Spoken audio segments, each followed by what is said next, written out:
انسان زندگی میں جب جدوجہد کرتا ہے، کوشش کرتا ہے، وہ بہت سارے دنیاوی اسباب اختیار کرتا ہے۔ جتنی عقل اللہ نے دی ہوتی ہے اس عقل کا بھی وہ استعمال کرتا ہے، کوشش کرتا ہے کہ کچھ اچیو کر سکے زندگی میں، کچھ مقاصد کا حصول اسے میسر آئے۔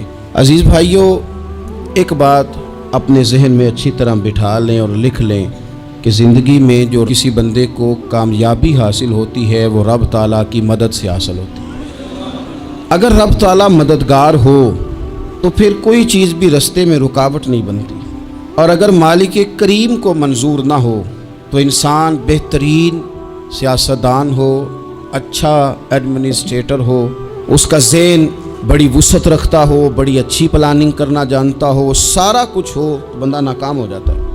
مسلمانوں کو جتنی کامیابیاں ملیں ان کا پس منظر صرف اتنا تھا کہ اللہ تبارک و تعالیٰ نے اپنے بندوں کی مدد فرمائی، اور اب تعالیٰ نے قرآن مجید میں اس حقیقت کا بیان کیا، فرمایا بل اللہ مولاکم، فرمایا بلکہ اللہ تمہارا مولا ہے، وہو خیر الناصرین، اور وہ بہترین مددگار ہے۔ وہ جو رب تمہارا مولا ہے وہ بہترین مددگار ہے، اور اگر وہ مدد کرے تمہاری، سورہ آل عمران میں آگے جا کے ارشاد فرمایا اگر اللہ مدد کرے تو پھر تم پر کوئی غالب نہیں آ سکتا، اور اگر وہ تمہاری مدد چھوڑ دے تو پھر کوئی تمہاری مدد کر سکتا، کوئی مدد نہیں کر سکتا۔ بدر کی جنگ بھی اور فتح مکہ بھی رمضان المبارک میں ہوا ہے۔ میں دونوں پر غور کر رہا تھا تو ایک نیا مضمون میرے ذہن میں آنے لگا۔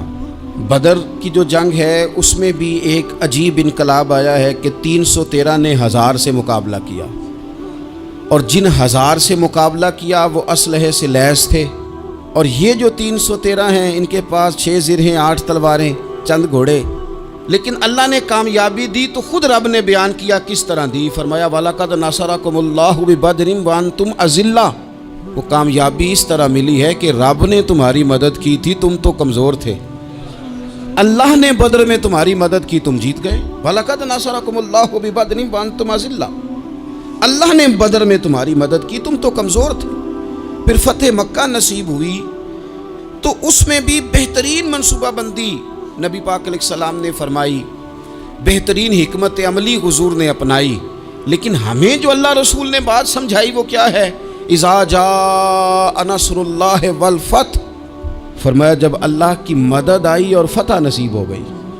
یہ اللہ نے مدد فرمائی تمہاری، یہاں بھی فتح مکہ بھی اللہ کی مدد سے، جنگ بدر بھی اللہ کی مدد سے۔ وہ جو مدد ہے اللہ تعالیٰ کی، جب وہ ہم یہ کرتے ہیں کہ ہم اپنی ساری زندگی سیاست کی نظر کر دیں، ہماری سیاست صرف ملک میں نہیں ہوتی، ہماری سیاست خاندان میں بھی ہوتی ہے، ہم گھر کے اندر بھی سیاست کرتے ہیں، ہم کسی خاص طریقے سے لوگوں کو اپنے پیچھے چلانا چاہتے ہیں، ہم ایک خاص اسلوب اختیار کرتے ہیں کہ لوگ ہمارے پیچھے چلیں۔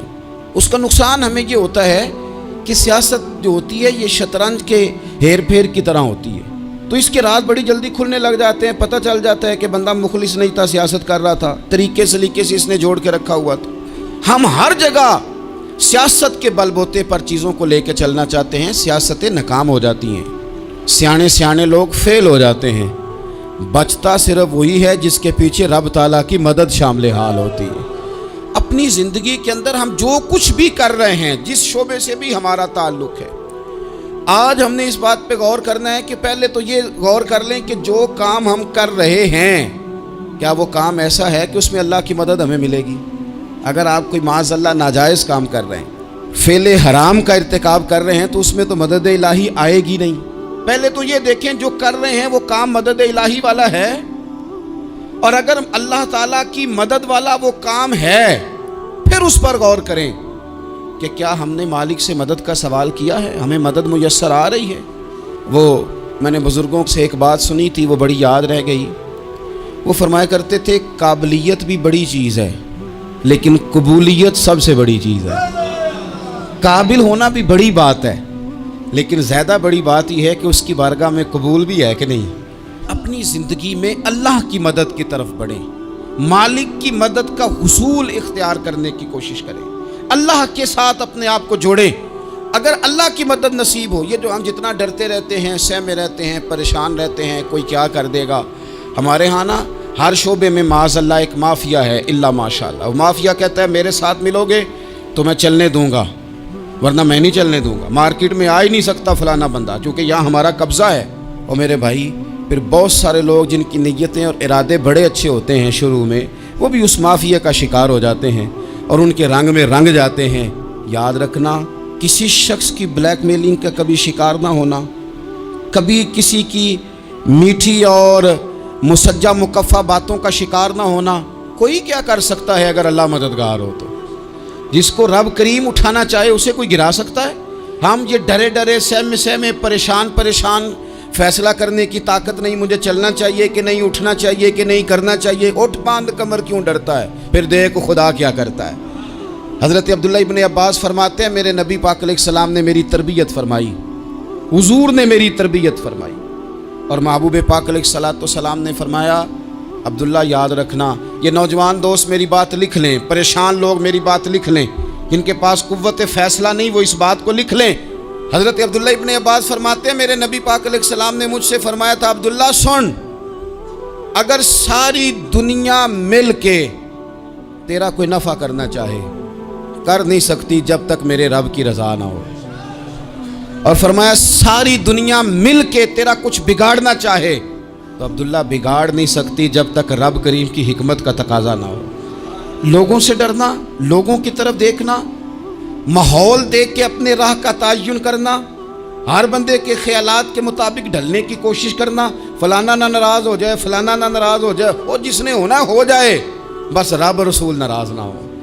اپنی زندگی میں اپنے مالک کو مولا جان کے، بل اللہ مولاکم، اللہ تمہارا مولا ہے، وہو خیر الناصرین، وہ بہترین مددگار ہے. توجہ جب بھی کریں رب کی جانب کریں. اپنے دل کا قبلہ درست رکھیں، سوچوں کے زاویے سیدھے رکھیں. میرے بھائی مالک جب بندوبست کر دے نا، جب مالک بندوبست کر دے پھر ایسا بندوبست کرتا ہے کہ لوگوں کے پاس نا چارہ نہیں رہتا. حضرت مریم رضی اللہ تعالی عنہا پاک باز تھیں، مسجد میں رہی تھیں، پر مالک کی حکمت کے تقاضے بڑے عجیب ہیں نا.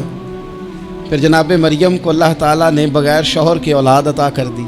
یہ بات یہ ایسی تھی، وہ کسی نے کہا تھا کہ مخلوق تو فنکار ہے اس درجہ کے پل بھر میں سنگے در کعبہ سے بھی اصنام تراشے، تم کون ہو کیا چیز ہے داغے کبابی. لوگوں نے تو مریم پہ بھی الزام تراشے. تو لوگوں نے کہا کدھر سے لے آئی بچہ، تیرا باپ تو ایسا نہیں تھا، کہاں سے لے آئی؟ اللہ کرے میں آپ کو سمجھا سکوں، ذرا اپنے آپ کو وہاں کھڑا کریں کہ ایک پاک باز عورت، پاک باپ کی بیٹی، طیب ماں کی بیٹی، اور اللہ کے گھر میں پرورش پانے والی خاتون، ایک وہ وقت اور ایک یہ وقت کہ اس عورت کو کٹہرے میں کھڑا کر کے پوچھا جا رہا ہے کہ معاذ اللہ تیری گود میں بچہ جائز نہیں ہے، کہاں سے لائی ہے؟ اب خود سے صفائیاں بندہ کتنی کو دے، کتنی کو وضاحتیں کرے. اور میں نے تو اپنی زندگی میں دیکھا ہے زیادہ وضاحت دینے والے کو بھی لوگ جھوٹا سمجھنے لگ جاتے ہیں. زیادہ وضاحت دینے پر بھی لوگ کمزوری کا اظہار سمجھتے ہیں کہ کمزور پڑ گئے. آپ صلح کی کوشش کرتے ہیں، سامنے والا بزدل سمجھ لیتا ہے. زیادہ وضاحتیں بھی کمزور کر دیتی ہیں. اب حضرت مریم کو کٹہرے میں کھڑا کر کے کہا بچہ کس کا ہے؟ تو پھر خدا بندوبست جب کرے، اللہ جب مددگار ہو، تو پھر حضرت مریم کی گواہی درختوں سے نہیں دلوائی، اس نے پتوں سے نہیں دلوائی، پھر فرشتے نہیں بھیجے. حضرت مریم کہنے لگی مجھ سے نہ پوچھو، وہ جو پنگوڑے میں ہے اسی سے پوچھ لو، ان سے پوچھو نا، وہ کون ہے پوچھ لو، ان سے کر لو سوال. انہوں نے کہا پنگوڑے میں چند دنوں کا بچہ، یہ جواب دے گا؟ مددگار تھا رب. ان کی برات کا اعلان کرنا تھا مالک نے، اور جب مالک اعلان کر دے، جب مالک تیری صفائی دینا چاہے، جب مالک تجھے دنیا کے سامنے نکھارنا چاہے، تو پنگوڑے میں لیٹے حضرت عیسیٰ بول کے کہنے لگے انی عبداللہ آتانی الکتاب، فرمایا میں اللہ کا بندہ ہوں، رب نے مجھے کتاب عطا کر کے نبی بنا کے دنیا میں بھیجا ہے. میں اللہ کا بندہ ہوں، کتاب لے کے آیا ہوں، نبی بن کے آیا. پھر پنگوڑے سے اعلان ہو گیا، پھر بچہ بول پڑا. اور یہ ایک دفعہ نہیں بات ہوئی، یہ بنی اسرائیل میں ایک جریج نام کے